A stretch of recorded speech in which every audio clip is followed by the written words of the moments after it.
Morning, everyone, and welcome to our Graduate Careers event.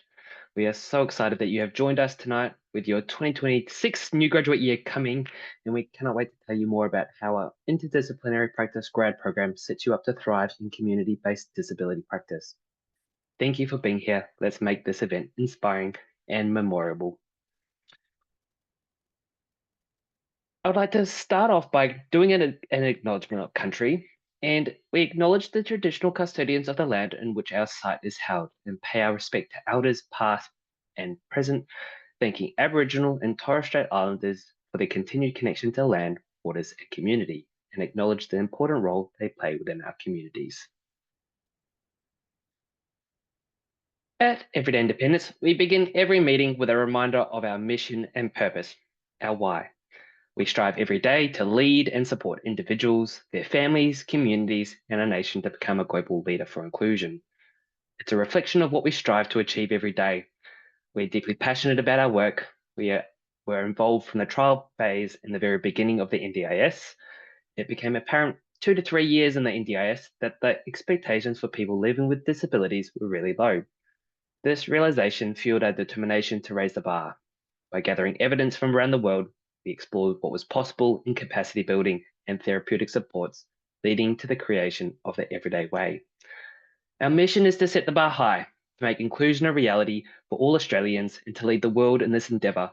The NDIS is a once-in-a-lifetime opportunity, positioning us not only as national leaders, but also global pioneers in transforming opportunities for people living with disabilities. To set the scene this evening, I would like to play a short clip from Sienna, one of our graduate speech pathologists.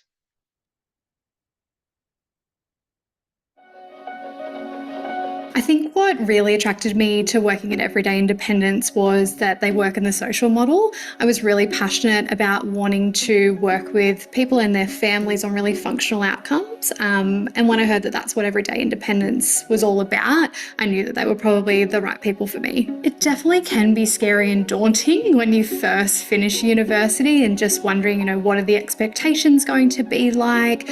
What are the families going to be like? What if I don't know everything as well, was something that I was really worried about, but I had no need to be worried at all. I was really supported, and as I said, having mentors that you can go out with and actually see how things are done, or on the other side, the mentor can come out with you as well and give you that feedback in real time as well. Everyday Independence has allowed me to think about what I want from my career as a speech pathologist. It's really allowed me to think about the growth that I may be able to have with Everyday Independence and open up opportunities that I don't really think I knew were possible before working here.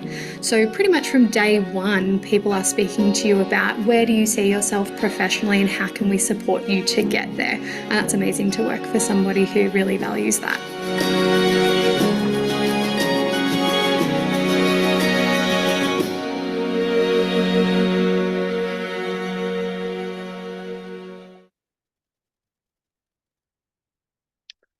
So, like Sienna said, we really want tonight to be an opportunity to share with you insights into who we are, what we do, what you'll learn as a new graduate, what our supervision and supports look like, and not just taking my word for it, but also hearing from two of our wonderful new grads who will be here, or who you'll hear from later in the presentation.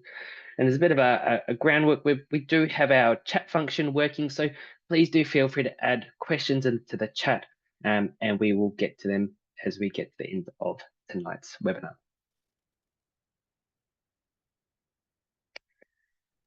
So, most important person that we needed to introduce was little Humphrey, that little 5-month-old cavoodle in the middle of the screen. He is the absolute joy of the household at the moment. He loves to chase, chew, bite, and his favorite thing are all things treats. But my name is Nathan Jordan, and I am genuinely excited to be with you today as your host. I'm very lucky to be a physiotherapist and currently serve as the area lead for the Southeastern Victoria region. That includes our Bayside hub in Moorabbin, our Southern Melbourne site in Hallam, the Peninsula hub in Mornington, Southeastern Melbourne in Seaford, and the Pakenham hub. Throughout my journey with everyday independence, it started very at the end of 2020. I've had the privilege of wearing many hats, from a physiotherapist, mentoring support, team lead roles across multiple states and hubs, and even stepping into an acting area lead role in Perth. Today, I'm fortunate to lead 5 incredible teams here in Melbourne, working together in an environment that empowers us to give back to our communities and drive meaningful change. So, our promise at the core of all our effort is the commitment to empowering individuals, ensuring everyone has the opportunity to actively engage in their communities. Our vision, we aim for a future where everyone, regardless of their background or ability, has the chance to fully participate in society. In our purpose, inclusion is more than just a goal for us, it's an action. We want to break down barriers that hinder community involvement, with our purpose driving us to create lasting change. And our values, we embody our values in everything we do, which are so closely aligned with the social model of disability. These values resonate with every individual and stakeholder within the EI team and brand. Whether you're a participant using our services, an EI employee, everyone is focused on building skills, confidence, and achieving their personal goals. Change the game. We want to change the game for people living with a disability. We help accelerate social change by speaking up with respect and pushing more to focus on people's abilities and being part of the solution. Inspire with belief. We envision possibilities for people and inspire them to believe in themselves to make inclusion truly a reality for all Australians. Champion the person. Person centered practice is central to all our work as it embodies the social model of disability. We are dedicated to championing each individual by focusing on a person's strengths to empower their engagement in everyday life. Simplify and go. We like to keep things simple, remove the noise, and focus on what's important both for people with disabilities and our practitioners. And at the core of everything we do is one team with purpose, uniting us all around our shared purpose and why. We share our skills, knowledge, and build the potential of others. We celebrate the unique skills, backgrounds, and culture that everyone brings to the team. We learn by doing and working together to support each other. We aim and we work to being accountable and do what you say you're going to do. And at the end of the day, we also want to enjoy everyday moments and have fun. The everyday way, the way we do it at Everyday Independence. I'd like to first begin today by sharing a story that perfectly captures our everyday way. An OT was referred to submit an AT request, assistive technology, for a new wheelchair for a participant. However, during the assessment, it was discovered that the real issue wasn't the need for a new wheelchair, but a large pothole on the path to the local shops. All it took was contacting the local council to fill the pothole. This story highlights the importance of removing barriers in the environment rather than focusing on the person's disability. Once the pothole was fixed, the participant was able to get to the shops easily. Talk about championing the person or inspiring with belief. As a change maker, the key is focusing on what people can do rather than what they cannot. By highlighting abilities and potential, you inspire others to see possibilities, not limitations. So, what is the everyday all about? So, it's a proven that for over 25 years, the most impactful way to create change is with a team-based community approach. It's about measuring outcomes and demonstrating return on investment. The money being spent is making an impact. The everyday way encompasses a range of factors, and the first one is a social model practice where everyone associated with participants accepts their differences and shares the responsibility for changing the disabling attitudes and physical environments that prevent everyday independence. Two, the way we deliver interdisciplinary services, looking at life from all therapeutic angles. This is key to working holistically. An everyday lead is an acronym for Life Enhancing Ability Development System. Everyday Lead has been developed at Everyday Independence, and it is based on international best practice in disability. ARIMA research were engaged to consult and advise with tool development and was 2 years in the making. The purpose of it is to support our participants to lead your life become the person you want to be, and accomplish the things you value. For habit coaches are our allied health assistant model and a cost-effective and impactful way to build routines, habits, and skills. EI is leading the way in this space. And lastly, therapy sprints. Our goal is for therapy to support a person's growth without becoming their identity. We step into someone's life when needed, help them build a new skill, and set them up for success. This means we might be involved for just a few months and then step back. We're moving away from that traditional model of weekly or fortnightly sessions, instead focusing on building skills and routines that ongoing therapy isn't necessarily. The everyday way aligns to the NDIS goal of enabling participants to buy well and get better value outcomes for their funding in smarter, more impactful ways. We are looking for people to come in and learn these amazing new skills, and looking for people with experience to come in and mentor, guide, and be subject matter experts to guide our newer generation of therapists.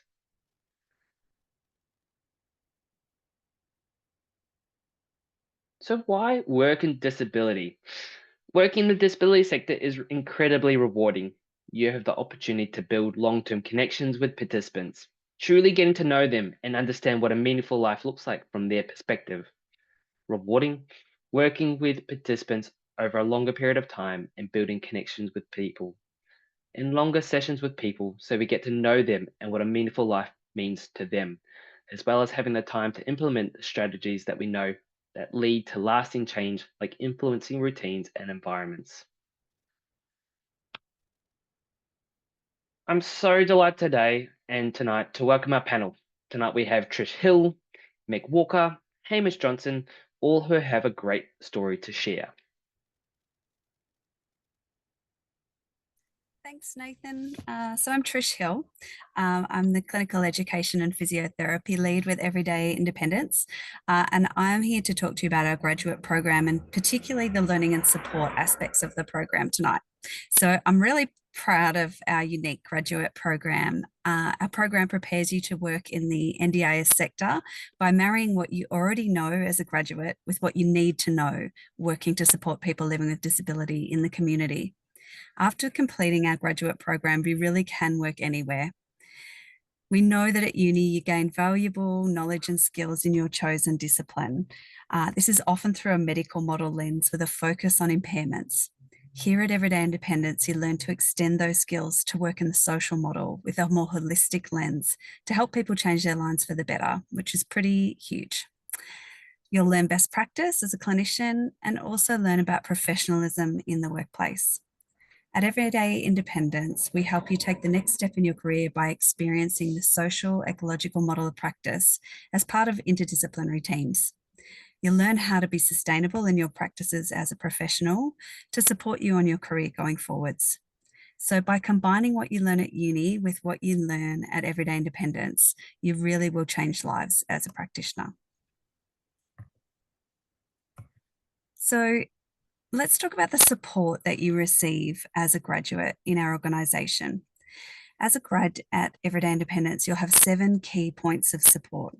Starting at the top with your clinical supervisor, this experienced practitioner who's the same discipline as you is your main clinical support person. They're your clinical go-to, and they facilitate your group supervision sessions twice a month, as well as regular one-on-one supervision sessions to support you with caseload management and report writing skills.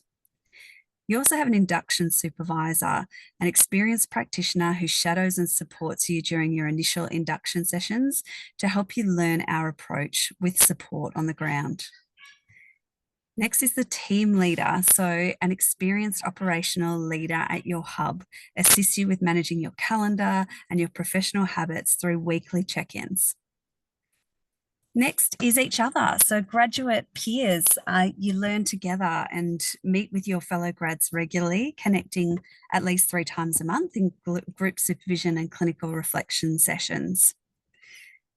Then at your hub, you've got other local supports. You've got the informal local supports of your interdisciplinary team who are great to go to for those quick questions in the hub, and when you're collaborating to support participants, as well as our amazing administrative teams who save our butts all the time, who help us with technology, systems, and calendar management whenever we need that.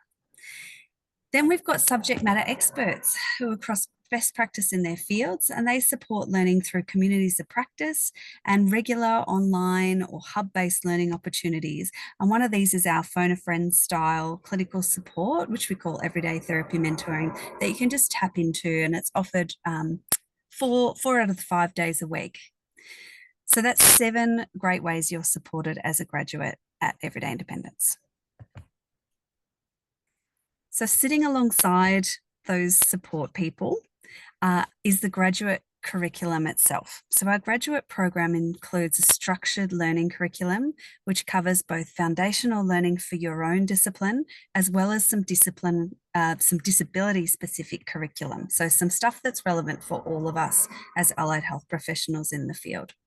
So our graduates undertake a 12-month targeted learning program, which is integrated into the clinical supervision and support that I've previously mentioned. So it's not learn and then forget, it's learn and then discuss and talk about how it's relevant to your caseload with that support of your peers and your supervisor. This curriculum reflects the core knowledge and skills that graduates need to know when working in this field.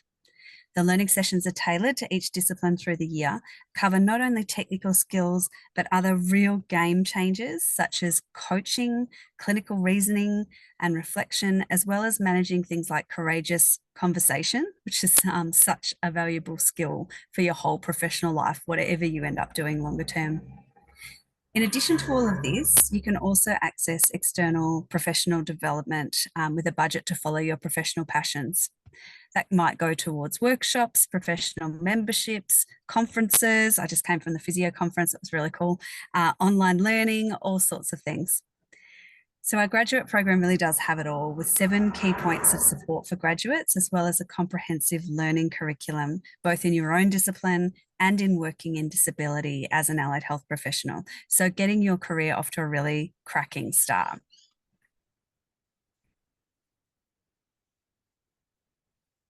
So Trish, that's a lot of information around our grad program. What would be the key takeaway message that you'd want our new grads listening in today to take away from that message? Yeah, it is a lot of information, Nathan, but I think the main thing really is that the learning curriculum is really structured. There's comprehensive supervision and support, which also embeds that knowledge as you're working. So you don't have to worry, we've got you, we'll support you. Thanks, Trish. And we've got a couple of also very important people to introduce tonight. And one is Meg Walker, one of our amazing new graduate speech pathologists, and Hamish Johnson, one of our amazing new grad occupational therapists that both commenced this year. Big welcome to you both. How are you both feeling tonight? Thank you. Feeling excited. Same as Meg, yeah, feeling excited. Awesome. Well, very excited to jump in and hear some of your experiences at Everyday Independence. And I'm going to ask you both the same question first. And it is, firstly, why did you choose Everyday Independence? I actually chose Everyday Independence because I was fortunate to complete my final student placement there, which allowed me to experience the everyday way firsthand before joining the grad program. I really enjoyed the supportive and dynamic environment, which played quite a significant role in my decision to become part of the team. And for myself, I chose Everyday Independence because of the reassurance and transparency I received throughout the interdisciplinary graduate program application process. As someone relocating from New Zealand, where the NDIS was completely unfamiliar to me, it was important to feel supported and informed. Everyday Independence provided the guidance and resources I needed to build a strong foundation in this new framework. I was also drawn to the opportunity to work across the lifespan and explore different areas of occupational therapy. This included a variety to kind of help me shape my ideal caseload, where it be working with children, adults, or a mix of both, and discover different passions and specialty areas of OT, such as assistive tech.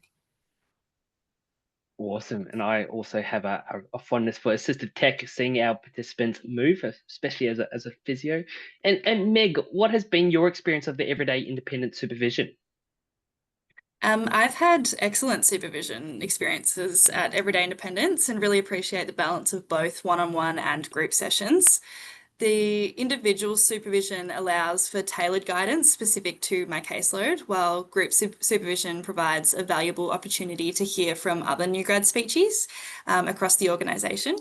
It's a great space to ask questions, support one another, and share experiences, all with the guidance of our clinical supervisor to help us navigate some challenges together.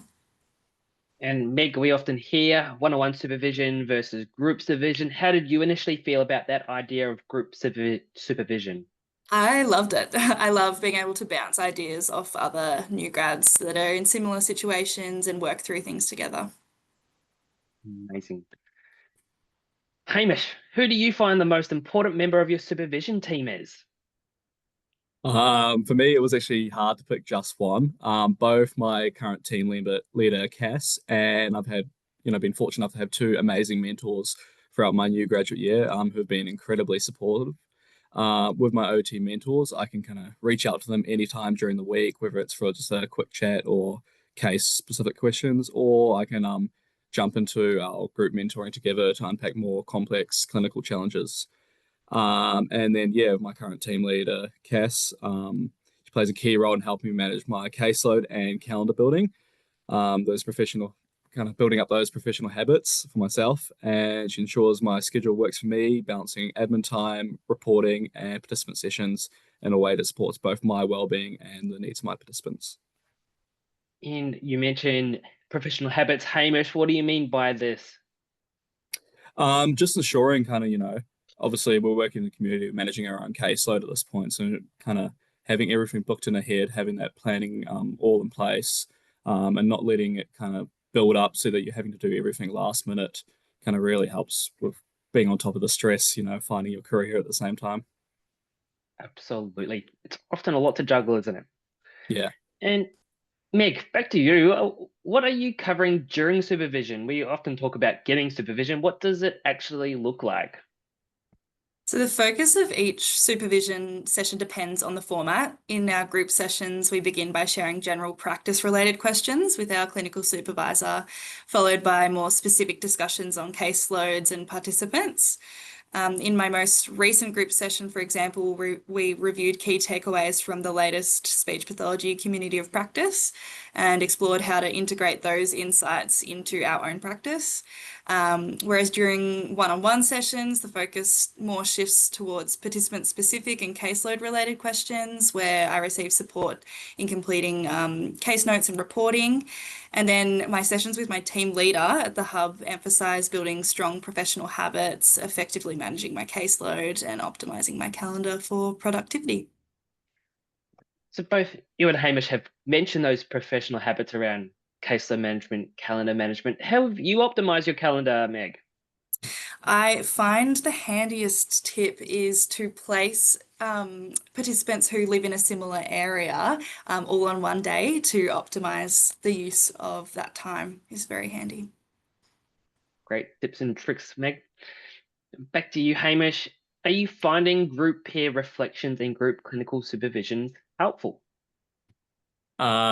Yes, I'm finding these sessions helpful. It's great to have dedicated time each week to connect with my fellow grads and unpack scenarios, talk through challenges, and getting advice from peers who are navigating similar experience is quite valuable. It's also reassuring to know I'm not alone at the start of my career, and that my fellow grads are kind of having similar experiences and challenges as me. And there's a real sense of community and support within these sessions.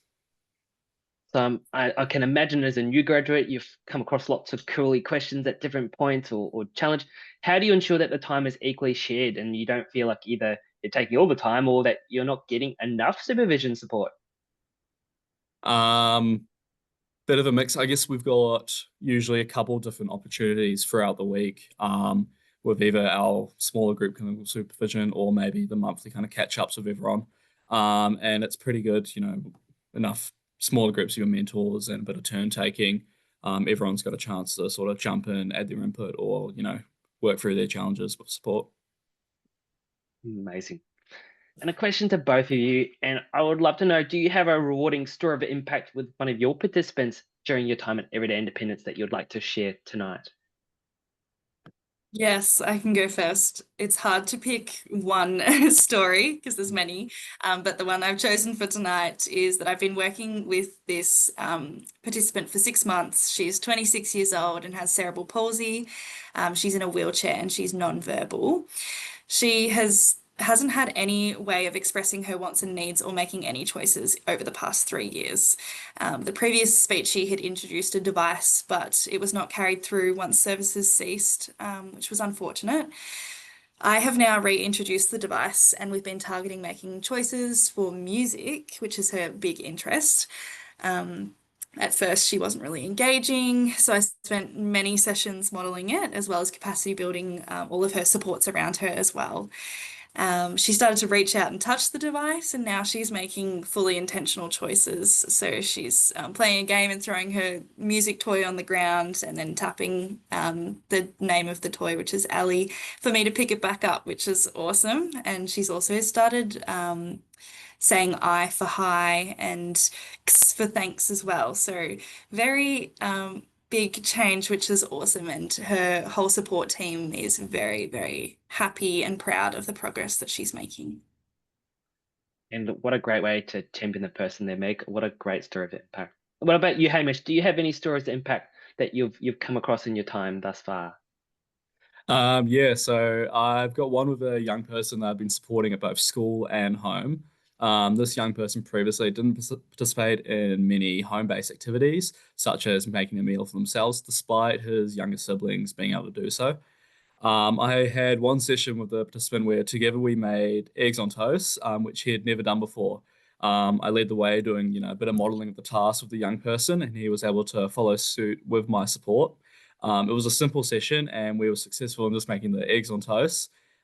During my next session, I think it was the following week, his mother informed me that the young guy had now been enthusiastically making eggs on toast for himself without any support.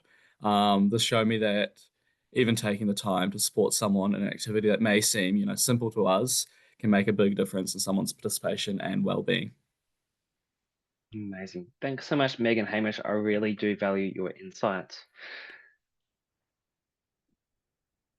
Now that we've heard from some of our grads in person, we're actually going to now show two more of our grad program perspectives, where we will first follow along for a day in the life of Emily Stewart, who is a graduate physio from our Outer East Melbourne hub. And then we've also got Bal Cheng, a graduate OT from our Bayside hub in Victoria. And they're going to show us what Wednesdays look like in the hub when we are all together. Hi, I'm Emily, a physiotherapist at Everyday Independence. Come spend a Monday with me. I joined my group mentoring session from the car today, as my first session was at a gym, and I had a couple of cancellations today, so I headed into the office where I found these fun Christmas decorations. As I was in the office today, I was able to catch up and collaborate with the OTs and key workers that form our interdisciplinary teams, and I took a movement break in the sunshine and had my lunch, and then I used the rest of my time to catch up on some admin and start a PD on aquatic physio. Then my final session for the day was at the pool, and then I finished my day playing netball with friends.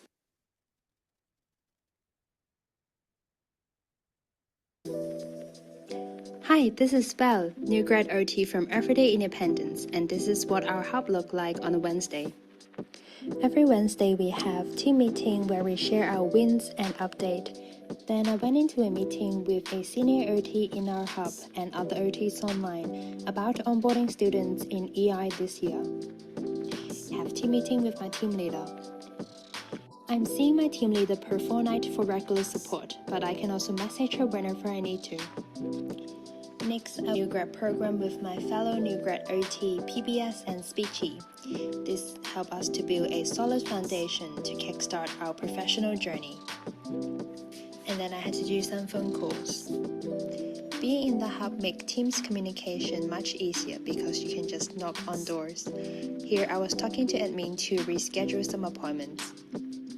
At the end of the day, I was shadowed by one of our new starters. And that's the end of my Wednesday in the Hub. Thank you for watching. Amazing. And I would now like to give a warm welcome to Isha, who is one of our amazing talent acquisition team consultants. Thank you for joining us, Isha. I would love to know, what is your role in supporting our graduates? So thank you, Nathan. And hey, everyone, I'm Isha. I've been with the People and Culture team for 1 year now. So from the moment you reach out to us, our talent acquisition team is here to help you through every step. So whether that it's answering questions, guiding you through the application process, helping you prep for interviews, or making sure all the paperwork and checks go through smoothly. And when you get the job, we'll be celebrating right alongside you as you kick off your new career. Now, for our role in supporting graduates specifically, we're here to make sure that you feel confident, informed, and ready. Whether you need advice, encouragement, or just someone to talk things through, we're here to help you. So for over 25 years, Everyday Independence has been helping Australians live better lives, providing therapy-based support to children, teens, adults, and their families through the NDIS. It's work that matters, and we're really proud of the impact that we've made so far. We've also built a strong reputation as a trusted employer of allied health professionals. With around 900 team members, over 600 of them being practitioners, we offer real job security, fortnightly pay, and extra perks like annual leave loading and well-being days.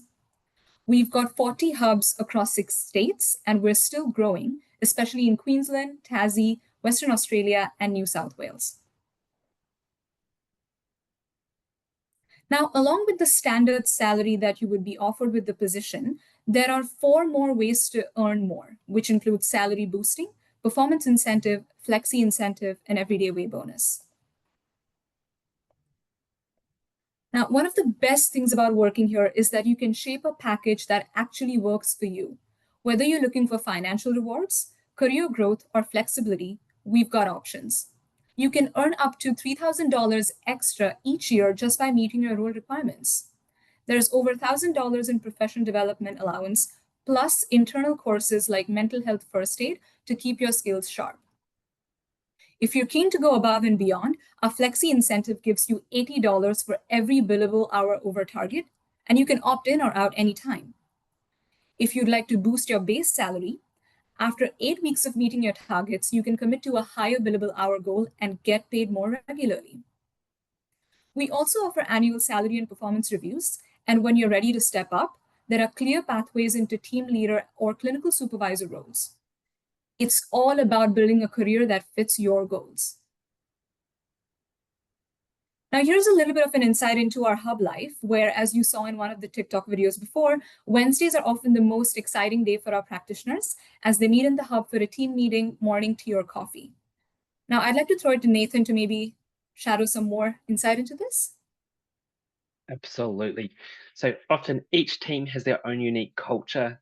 It often ranges from different food events coming up into the festive season. It's planning and preparing for our Christmas events and hub social events. So there's a lot of tea and coffee involved. Oftentimes there's elements where it's also around learning development. So there's often many huddles, break down into your specific discipline, time to collaborate, work alongside your team leaders, your mentors, collaborate with your peers. And being a Wednesday, Meg and Hamish, what did your Wednesday morning look like today? We celebrated OT Day, which was on Monday, and we also celebrated World Teacher Day, I think it is, on Friday. So we had one of our key workers bring in some little cupcakes, and we all celebrated that and did a few activities, which was awesome. Awesome. What about you, Hamish? Did you get cupcakes today in your team meeting? Not quite, but we did have a few different Lebanese pastries and stuff. So we had both our Sutherland team and our Southeast Suburbs team in Sydney do a joint meeting together. So everyone kind of met up as a big team, kind of did the team meeting, had the Lebanese snacks, and then we also went out and all got coffee together afterwards. So it was a nice big catch up with everyone. Absolutely. So whilst it's a combination of that social aspect, it's also keeping up to date with some of our organizational changes or local news. So yeah, very much our anchor days and opportunities to keep people in the loop. Back to you, Aisha. Awesome. Thank you so much, Nathan. Now, in terms of the benefits that we offer, you can see them right here on screen. They will be categorized in three sections. First one being everyday well-being. So we do offer 2 well-being days off per year. There is a vibrant hub life. We do offer online yoga and Pilates as well, and an employee assistance program, along with some discounts across a number of retail, fitness, insurance platforms, and more. Within everyday flexibility, we do offer 12 weeks of paid parental leave, flexibility to relocate across Australia, purpose leave to explore your passions, and ability to purchase additional leave. And within everyday growth, we do offer our industry-leading graduate program that we're talking about right now, our professional development, career coaching, ongoing learning, and other development opportunities. Now, if you're ready to kickstart your career that makes a real impact, we'd love to have you on our February 2026 graduate team. Head to our website to explore the program and see what's waiting for you. If you've got any questions or just want to chat about your options, feel free to send us an email at careers@everydayind.com.au, and we're here to help you take that next step. Thank you. Amazing, Isha. Might throw to some questions if they've come through the chat.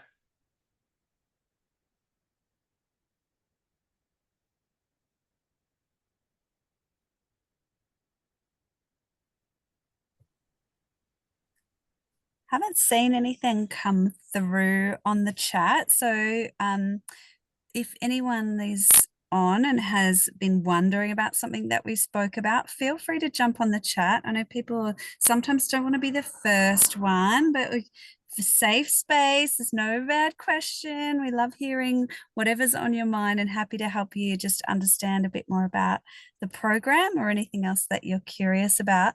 I'm happy to pose a question that is often the elephant in the room and the unspoken question, which we haven't covered if it doesn't come up on the chat, but I'm just kind of filling the silence here to see whether someone's going to be brave enough to kickstart the chat, Nate. Go for it, Trish. Fire away. All right, I will. So I want to ask a question about KPIs and client-facing hours, because I think it's an important one for graduates looking at their options to know just what, oh, look at this. Good on you, Dill. I think you've come up with the same question as me. So Dill Shah's just jumped on the chat. In terms of caseload, what's usually the expectations early on? That was going to be pretty much my question, Dill.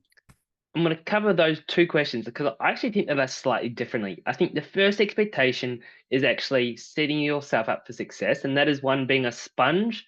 So being ready to absorb and filter information, be ready to learn, give things a try. The next one is being an imperfectionist. We do not expect new graduates to know everything. We actually want them to jump in and grab at the learnings and access supports. Again, there's 7 layers of support to set you up for success. And the last one is being comfortable, being uncomfortable. It is a tough space. I reflect, I graduated in 2018, and I remember my very first day of work, and I had a 2-hour induction, and I jumped straight into seeing participants, and I went, oh my word, what do I do? However, you learn on the fly. So I guess expectations: be a sponge, be an imperfectionist, and be comfortable being uncomfortable. And that links back into our targets and metrics. So we term it billable hours or therapy hours. And all our team members have targets. Even myself, I have targets that line to the 5 sites that I support. But for our new graduates, your first week, it is there just, you don't have a billable hour target. You are there just to complete your induction, shadow your supervisor, learn your team's names. Week 2, you get out on the road and you actually start to see roughly 8 or so participants. So you have a target of roughly 16 hours to start managing your caseload. That is in conjunction with your mentor and team leader. Again, it sits with us as a provider to go, how do we set you up for success? And that comes down to our industry-leading graduate program. And across that first 6 months, you build up to that 25 therapy hours. And it's around building those professional habits that both Meg and Hamish have discussed.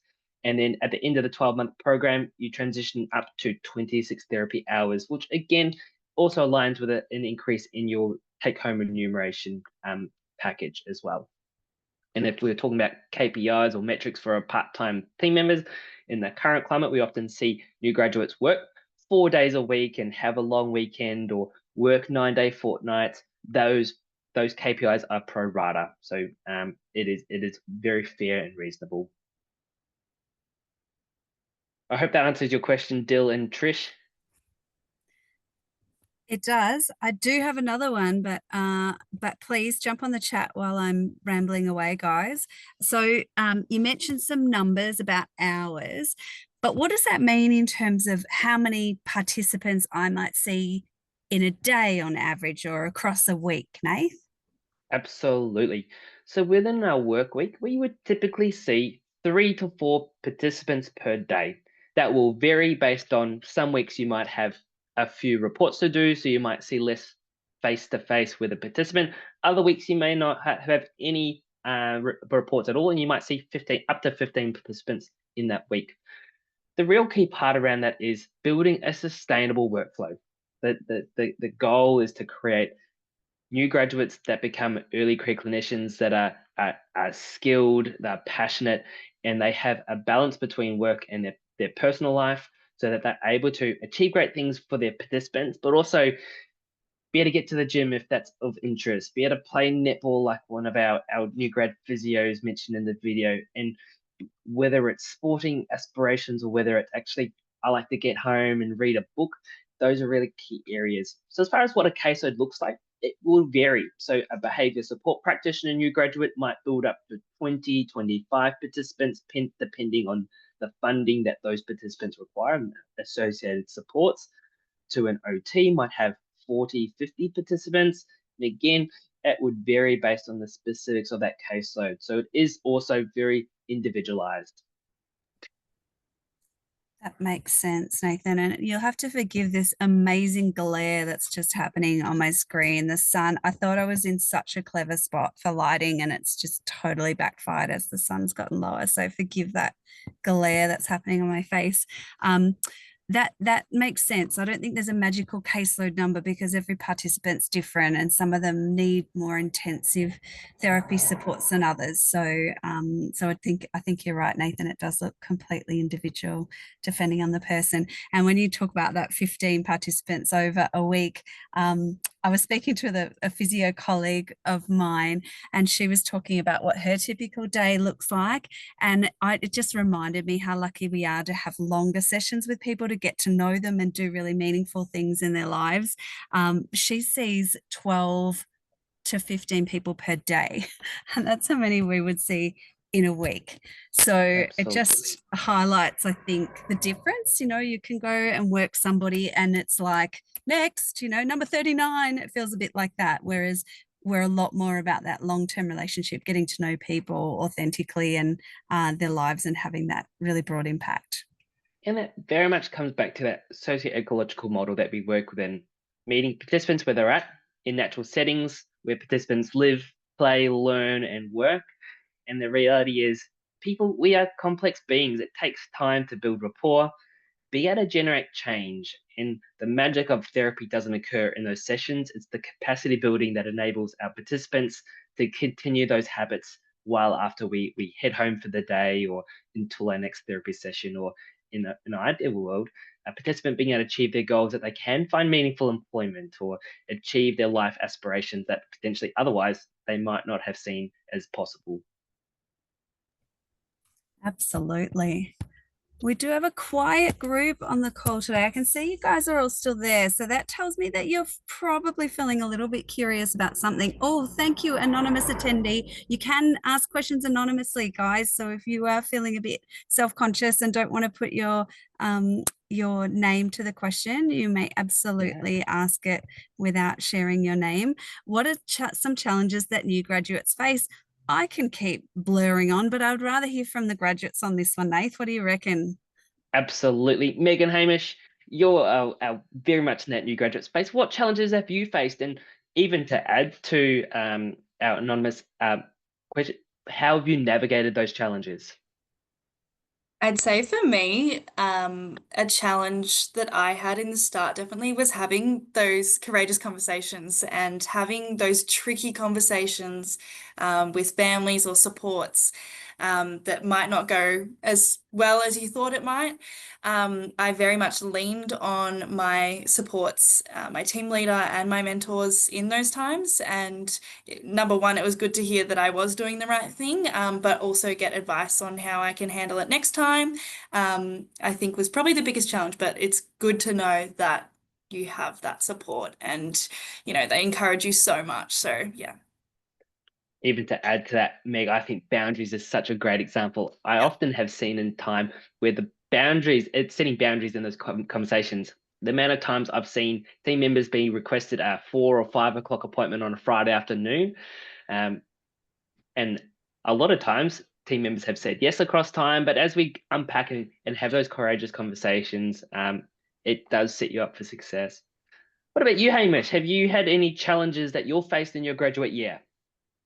Yeah, I think like right as a start, it all seems very big. I guess, you're in, a little new graduate going into someone's home and suddenly you're hit with, oh, this is my NDIS plan, this is what I'm working with. And you're kind of like, oh, far out, where do I start?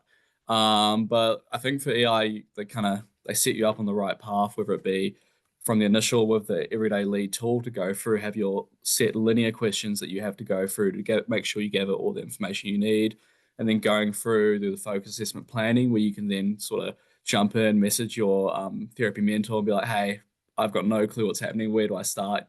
Kind of run through your ideas there. So you got an idea of what you want to do for the focus, and then your therapy planning, where then Everyday Connect's got resources to kind of give you a few more ideas. And by the end of it, you're usually narrowed down to a few kind of really clear therapy goals. So you can go on through and, I guess, have an idea about what you want to achieve for this person. Whether it's at the start, it might have seemed like a massive kind of, I don't know where, but yeah, I think that was probably the biggest challenge for me when I first started, but it's a lot easier now. Absolutely. I often describe a new graduate year as a young child that's bilingual. You might develop your language slower, but across time, you're speaking two languages, just like our new graduate role. There's a lot of information to absorb. It might seem slow at different points, but the reality is our new graduates that complete our program, they are highly trained, they are very skilled, and they're very capable of having those courageous conversations, setting routines into motion that actually enable work-life balance. And again, at the end of the day, it comes back to our why, breaking down barriers for inclusion for our participants.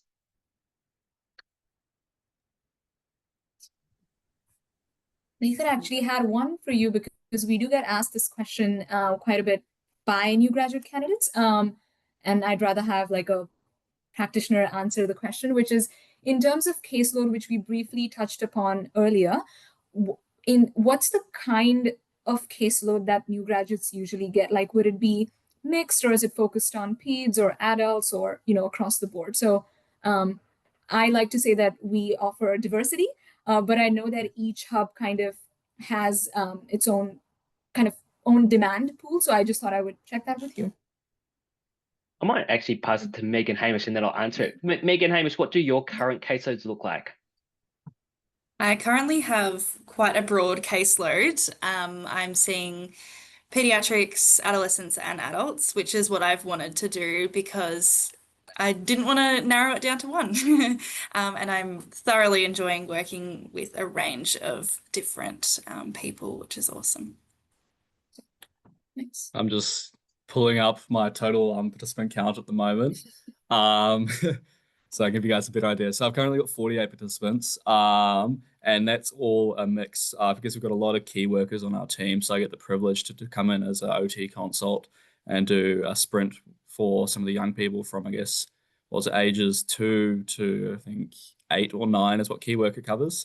So probably about half of them are all young people like that. And then also a bit of mix of teens and adults as well, where I get to work within the schools, workplace, and the community, doing kind of a real range of different interventions. So I've kind of kept it quite broad at the moment, so I can soak up as much knowledge as possible and kind of experience different things before I really decide where I want to go with this. Absolutely. And probably for mine, Isha, we have 3 different ages and stages that we really specialize in. So we have our early intervention 0 to 9, we have our youth space 10 to 25, and we have our adult 25 plus. In our therapists, whether you're a physiotherapist, speech pathologist, occupational therapist, you very much do have choice of what that looks like as well. It might be you're purely working in the pediatric space as you develop that skill. My recommendation is for team members is to have diversity in their caseload initially and then specialize. However, if a team member, for example, went, I'm super passionate about pediatrics or super passionate about adults, that would be a caseload that, again, depending on the referrals and the site exact, that would be something we'd be able to develop and carve out for a team member. Awesome. Thank you. Probably got a couple of minutes left if anyone had any other questions they wanted to ask on the chat.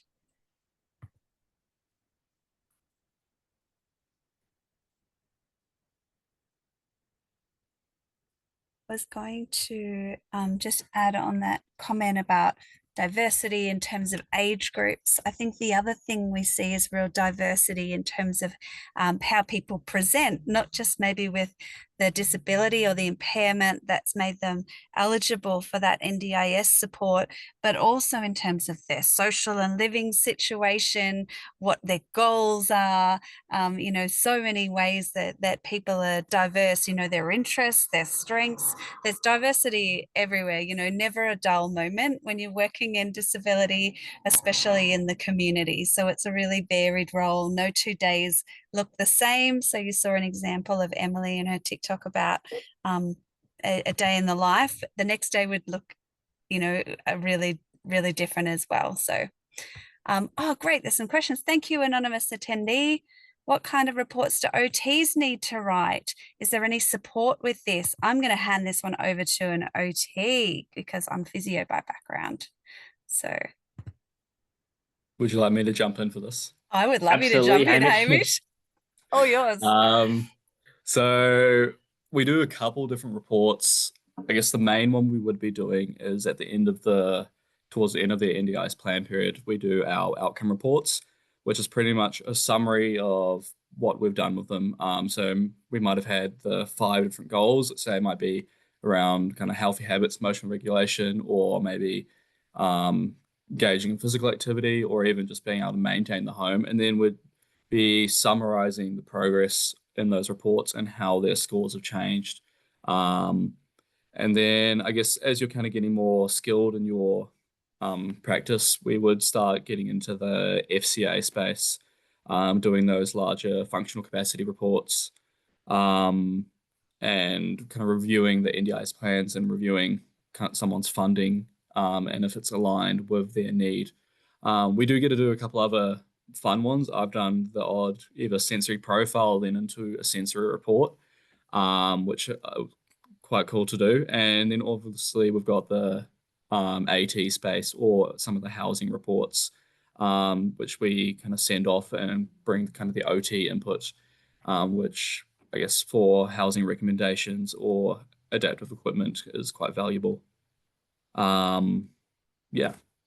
Awesome, Hamish. And even to add to that last part around support, you've got your therapy mentor, clinical supervisor, you've got other peers, we've got our online supports of our everyday therapy mentoring, and we've also got our report writing experts. So you've got a range of supports to work alongside for your reports. And I'm going to jump to what are the qualities do you look for from a new grad? It probably comes back to my initial point around success for our new graduates is actually around firstly being a sponge to absorb and filter information. So being willing and open to learning and bringing the skills that you've learned at university into the workspace. Being a team member that actually cares. We're a team of change makers. We are passionate about breaking down barriers for participants. So we that is a genuine quality we look for. And someone that is willing to ask for help. So again, we don't work in isolation, and that very much even links back into the question that another team participant has asked around, are there opportunities for interdisciplinary joint reviews? And a key part around that is our hubs, where we have our huddles, collaborating with your peers, joint sessions. Hamish, you mentioned supporting some of our key workers with assessments, going out and about with our therapist to ensure that we're getting the right assessments.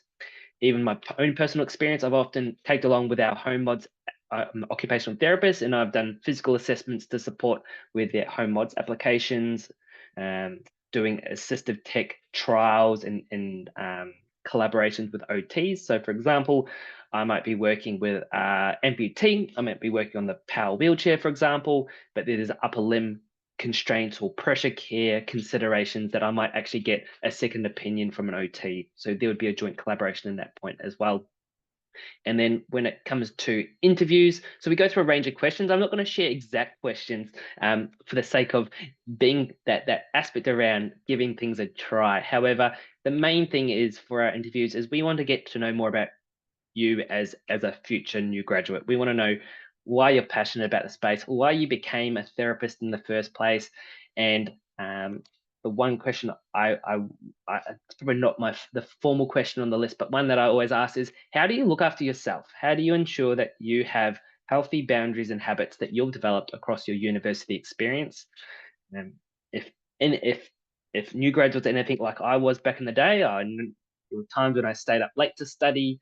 There were times when I didn't get enough sleep, or I didn't eat healthy enough because I was on a uni diet. So it's, how do we look after ourselves so that we are then able to bring our best foot forward to support our participants? Hopefully that answers a few of those joint questions. Awesome. And I think to add to the interview question, Nathan, I think we also want to give you the opportunity to ask questions to us. So of course, along with you getting to know everyday independence, we want to make sure that, you know, it's the right fit for the company and for you. So it's definitely a good time to kind of come prepared with your research and kind of ask any questions that you might have. And we're more than happy to answer any and every questions. As Trish said, there are no bad questions. So come prepared, and yeah, we're excited to potentially interview you. Great point, Isha. Again, we want team members that want to ask us, because again, at the end of the day, it's got to be a right fit for both parties. We've got physiotherapy caseload. Are most cases neurological and musculoskeletal? Are there also any cardiorespiratory cases? I guess the short answer to that is yes, and it depends on the individual participant. So we do have a range of neurological, musculoskeletal, cardio-res. But for example, you might have a young participant living with cerebral palsy. They might be GMFCS level 5. They might have some respiratory requirements around their positioning, obviously living with a physical disability impacting their function, and then the neurological aspect as well. So there's those hybrids. There's also an aspect that we often don't talk about, which is that psychosocial space. So we often work with participants where it might be around change. So supporting a participant to get moving, developing healthy habits in their physical aspect that supports both that physical, social, and mental health and well-being. So it is very varied.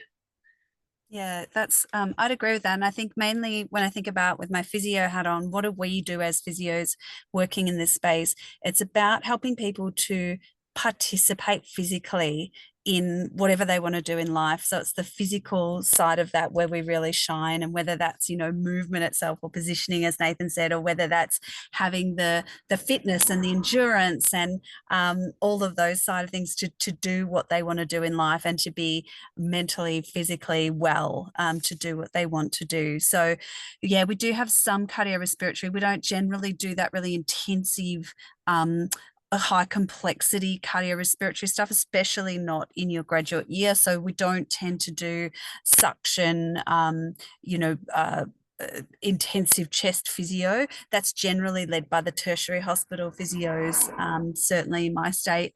And then we might help to embed the home program with the capacity, you know, by capacity building the supports and promote the postures and positions to support that wellness of that individual. So, you know, if doing lots of really intensive cardiorespiratory thing is your bag, you probably won't get a whole lot of that in your caseload here. It's mainly going to be on the physical participation side of things. Absolutely. I've got a question around salary progression. It looks like Isha is responding to the chat, but even to add to that, so in your new graduate year, you have a salary review at your 6-month mark, and then at 12 months after you've completed your new graduate year. And then we actually transition to annual performance reviews. So salary is determined by performance. We have salary and bandings that align to a range of signposts. So for example, if you're an early career clinician and you've absolutely hammered home your professional development, your participants achieving goals, you're really efficient, you're asking for support, you're stepping up, you will obviously progress quicker along that salary progression pathway than if you were an early career clinician that is just doing your regular minimum professional development associated with your upper registration, for example. Everyone is individualized, so that might be a little bit broad. However, your salary is set from a new grad space. You've got other bonus options to opt into, but you move into that performance base. So if you're performing well, your salary goes up higher than if you were just, I guess, just doing the bare minimum, to put it in that term. Great questions. Yeah, really great questions. Thanks, everyone. I did answer one on the chat there just about interdisciplinary joint reviews. So talking about how we often work in those interdis teams, and that's the everyday way. That's how we really love to support people, all bringing our individual discipline-specific lens to help, to help support a person to achieve something. So I've just answered that on the chat if anyone's interested in that question in particular. Amazing. Yeah, and I just, there's one, I think, this role is really diverse. It's not the easiest job. It's not the easiest job. If you want a really easy job, it's not the easiest job, but it's so rewarding and it's so great and it's so interesting and every day is different. So, I really encourage you, if you want to do something that's really meaningful and challenging and that you get a lot out of, like everything, the more you get into things, the more you get out of them, the more you put into them. So yeah, I'll leave that with you, but it's just a fabulous opportunity. So I hope lots of you apply. And if you're not sure, ask lots of questions and get in touch to find out more. Absolutely. And to wrap up the session this evening, I would just like to thank a massive thank you to yourself, Trish, Isha, Hamish, Billy, Meg. Thank you so much for joining and sharing your experiences. After today, if you've got any burning questions on our attendee list, please reach out. You'll have our people and our talent acquisition team email. Please do reach out. Very happy to have a conversation around questions. We really are passionate around not just supporting our participants, but also setting the future healthcare workforce up for success. Again, your success means that our community members and our most vulnerable community members get an amazing service. So thank you so much for taking the time out of a Wednesday evening for joining.